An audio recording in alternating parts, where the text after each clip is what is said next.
প্রাচীনকালে এক অপরূপ সুন্দরী কন্যা ছিল। সে তার এক কৃপণ পিতার সঙ্গে বাস করত। সেই পিতা পেশায় ছিলেন কাপড়ের ব্যবসায়ী।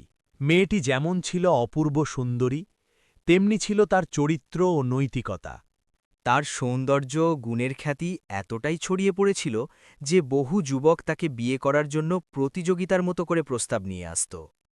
কিন্তু মেয়েটির পিতা প্রত্যেকবারই তার জন্য অত্যন্ত বেশি পরিমাণ মোহরানা দাবি করতেন, আর প্রতিবারই যখন নতুন কোনো পাত্র আসত তখন সেই মোহরানার অঙ্ক কয়েক দিনার করে আরও বাড়িয়ে দিতেন। একদিন লোকেরা তাকে জিজ্ঞেস করল, আপনি এমনটি কেন করছেন? তখন সেই কৃপণ ব্যবসায়ী একটি মোটা খাতা বের করে দেখালেন। তিনি বললেন, এই খাতার ভেতরে আমি আমার মেয়ের জন্ম থেকে আজ পর্যন্ত তার জন্য যা যা খরচ করেছি, খাদ্য, পানীয়, ওষুধ, পোশাক এবং তার বিভিন্ন প্রয়োজন, সব কিছুর হিসাব লিখে রেখেছি। এরপর তিনি বললেন, যে ব্যক্তি আমার মেয়েকে বিয়ে করতে চায় তাকে অবশ্যই আমার এই সমস্ত খরচের ক্ষতিপূরণ দিতে হবে। আমি তার পেছনে এত বছর যা ব্যয় করেছি তার সবটুকু। একজন লোক তাকে জিজ্ঞেস করল, কিন্তু আপনি এমনটা করছেন কেন? ব্যবসায়ী জবাব দিলেন, কারণ আমি চাই না যে আমি কষ্ট করে তাকে লালন পালন করব আর শেষে কোনো সৌভাগ্যবান যুবক এসে তাকে সহজেই নিজের বুকে জড়িয়ে নেবে অথচ বিনিময়ে তুচ্ছ এক মোহরানা দেবে। না, কক্ষণই না। বরং যে তাকে বিয়ে করবে তাকে অবশ্যই এই সব বছরের প্রতিটি দিরহাম খরচের মূল্য পরিশোধ করতে হবে। পিতার এই কঠোর শর্ত ও দাবির মুখে সব পাত্রই একে একে ফিরে গেল। বাবার এই আচরণে মেয়েটি ভীষণ দুঃখ পেল।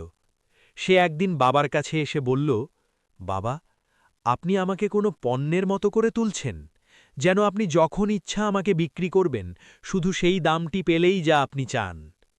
ব্যবসায়ী বললেন, না মা, বিষয়টি এমন নয়। আমার ব্যবসায় যখন আমি কোনো পণ্য বিক্রি করি তখন তার মূল খরচের সঙ্গে লাভও যোগ করি, কিন্তু তোমার ক্ষেত্রে তো আমি কোনো লাভই চাইনি। আমি শুধু সেই খরচটুকুই চাইছি যা তোমার পেছনে এতদিন ব্যয় করেছি। বিশ্বাস করো মা।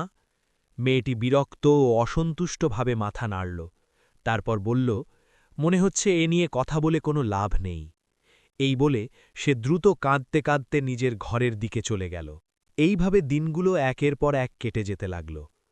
ধীরে ধীরে এমন অবস্থা হল যে আর কোনো পাত্রই মেয়েটির জন্য প্রস্তাব নিয়ে আসত না। কিছুদিন পর দীর্ঘ সময় কোনো প্রস্তাব না আসার পরে অবশেষে এক সুদর্শন যুবক এগিয়ে এলো এবং মেয়েটিকে বিয়ের প্রস্তাব দিল। ব্যবসায়ী তাকে বলল, হে যুবক, তুমি কি জানো আমার মেয়ের মোহরানার পরিমাণ কত যে তুমি এখানে প্রস্তাব নিয়ে এসেছ? যুবক বিনয়ের সঙ্গে বলল, হ্যাঁ চাচা, আমি তা ভালোভাবেই জানি, কারণ আপনার মেয়ের মোহরানার অঙ্ক তো এখন পুরো শহরের আলোচনার বিষয় হয়ে গেছে যেদিন থেকে পাত্ররা তার জন্য আসা শুরু করেছিল। ব্যবসায়ী বলল, তাহলে এটাও জানা উচিত যে শেষ পাত্রটি আসার পর থেকে মোহরানা আরও ২০ দিনার বেড়েছে। যুবক শান্তভাবে বলল, আমি সেই হিসাব মাথায় রেখেই এখানে এসেছি এবং আমি আপনাকে জানাতে এসেছি যে আপনি যে মোহরানা দাবি করেছেন আমি তা মেনে নিতে রাজি আছি। তবে আমি সেটি কিস্তিতে পরিশোধ করব, কারণ আমি এক ব্যবসায়ীর কাছে ভালো বেতনে কাজ করি। আমার বেতনের অর্ধেক আমি আপনাকে দেব, আর বাকি অর্ধেক দিয়ে আমি আপনার মেয়ের সঙ্গে সংসার চালাব, যিনি ইনশাআল্লাহ শিগগিরই আমার ভবিষ্যৎ স্ত্রী হবেন। এইভাবে আমি ৮ বছরের মধ্যে পুরো মোহরানা পরিশোধ করতে পারব। বলুন চাচা, আপনি কি এতে রাজি আছেন? কৃপণ ব্যবসায়ী মনে মনে কিছুক্ষণ ভাবল। সে ভয় পেল, এমন সুযোগ হয়তো আর কক্ষণো আসবে না।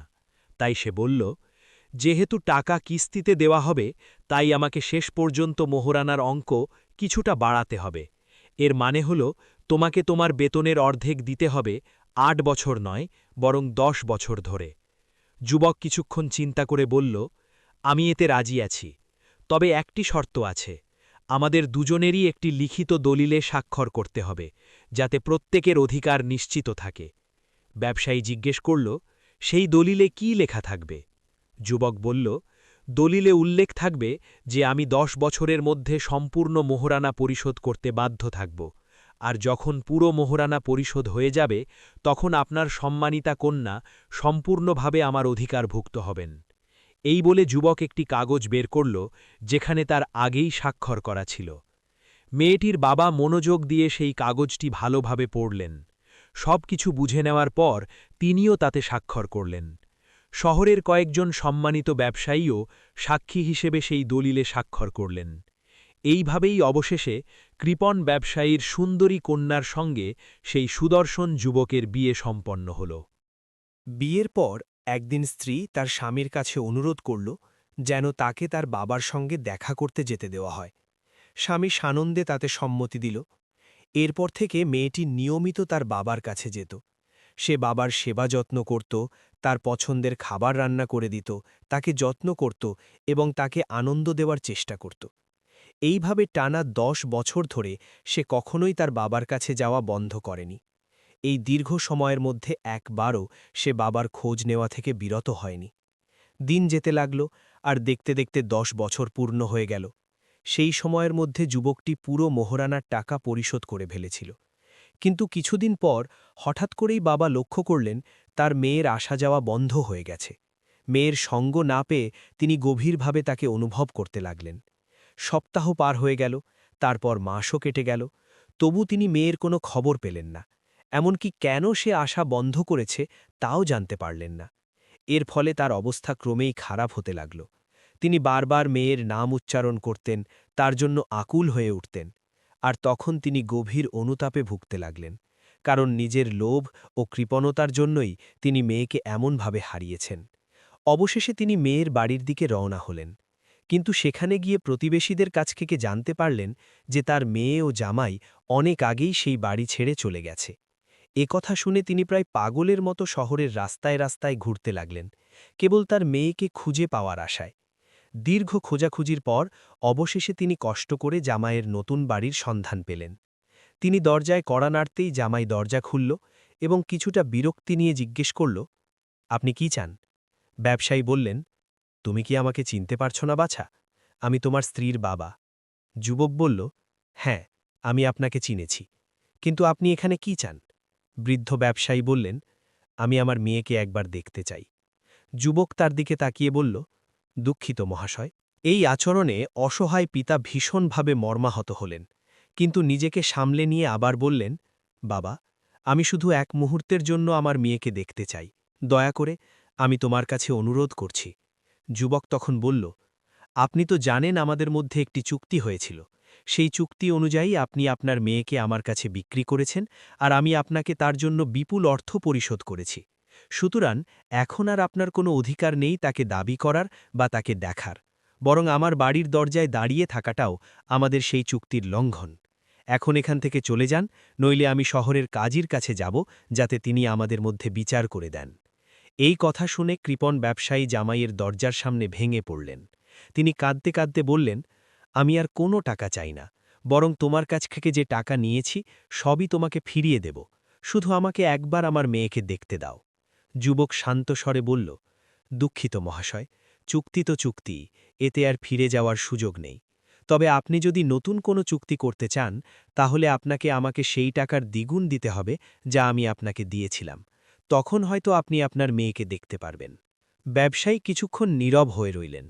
তখন যুবকটি তাকে বলল, আপনার কি মনে হয়, আপনার মেয়ে এই পরিমাণ টাকারও যোগ্য নয়? আপনি কি এখনও তাকে কেবল একটি পণ্যের মতোই ভাবেন, যাকে অর্থের সঙ্গে তুলনা করা যায়? আপনি তো তার লালন পালনের সমস্ত খরচের মূল্য নিয়েছেন, আর সেটিকেই তার মোহরানা বলে মনে করেছেন। জামাইয়ের মুখে এই কথা শুনে ব্যবসায়ী ব্যথিত কণ্ঠে চিৎকার করে উঠলেন, না না, আমি তোমার শর্তে রাজি আছি, তুমি যা চাইবে আমি তাই দেব। তখন যুবকটি একটি কাগজ বের করে বলল, যদি আপনি সত্যিই আপনার কথায় আন্তরিক হন এবং যদি আপনার মেয়েকে আপনি সবকিছুর চেয়েও মূল্যবান মনে করেন, তাহলে আসুন আমরা একটি নতুন চুক্তিতে স্বাক্ষর করি। এই চুক্তি অনুযায়ী আপনি আমাকে সেই টাকার দ্বিগুণ দেবেন যা আমি আপনাকে আগে দিয়েছিলাম। বদলে আগের চুক্তিটি বাতিল হবে এবং তখন আপনার মেয়ে আবার আগের মতো আপনাকে দেখতে আসতে পারবে। এইবার ব্যবসায়ী আর এক মুহূর্তও দেরি করলেন না। তিনি সঙ্গে সঙ্গে নতুন চুক্তিতে স্বাক্ষর করলেন, যেখানে উল্লেখ ছিল যে তিনি তার জামাইকে সেই টাকার দ্বিগুণ পরিশোধ করবেন যা তিনি মেয়ের বিয়ের সময় নিয়েছিলেন। কয়েকজন প্রতিবেশীও সেখানে উপস্থিত ছিলেন এবং তারাও সেই চুক্তিতে স্বাক্ষর করলেন। অবশেষে ব্যবসায়ী তার মেয়ের ঘরে প্রবেশ করলেন। মেয়েকে দেখা মাত্রই তার চোখ থেকে অশ্রু গড়িয়ে পড়তে লাগল। তিনি মেয়েকে বুকে জড়িয়ে ধরলেন, তার কপালে চুমো খেলেন এবং গভীর অনুতাপের সঙ্গে তার কাছে ক্ষমা চাইতে লাগলেন। মেয়েটিও অঝরে কাঁদতে লাগল। সে বাবার হাত চুম্বন করল এবং তার ক্ষমা প্রার্থনা সানন্দে গ্রহণ করল। ঠিক তখনই তার জামাই ঘরে প্রবেশ করল এবং বলল, চাচা, আপনি আজ সত্যিই আপনার ভুলের জন্য আন্তরিক অনুতাপ প্রকাশ করেছেন। এরপর সে নতুন চুক্তির কাগজটি বের করে সবার সামনে ছিঁড়ে ফেলল এবং বলল, শুনুন চাচা, মেয়েরা কোনো পণ্য নয় যাদের বেচাকেনা করা হবে। তারা আল্লাহর পক্ষ থেকে আমাদের কাছে অর্পিত এক মহামূল্যবান আমানত এবং এক মহান নিয়ামত। আমাদের কর্তব্য হল তাদের চোখের মণির মতো আগলে রাখা, হৃদয়ের গভীর ভালোবাসায় রক্ষা করা, যাতে আমরা এই দুনিয়ায় সুখী হতে পারি এবং আল্লাহর সন্তুষ্টি অর্জন করতে পারি। ঠিক আছে বন্ধুরা, আজকের গল্প এ পর্যন্তই। আর গল্পটি ভালো লাগলে চ্যানেলটি সাবস্ক্রাইব করো। ধন্যবাদ সবাইকে।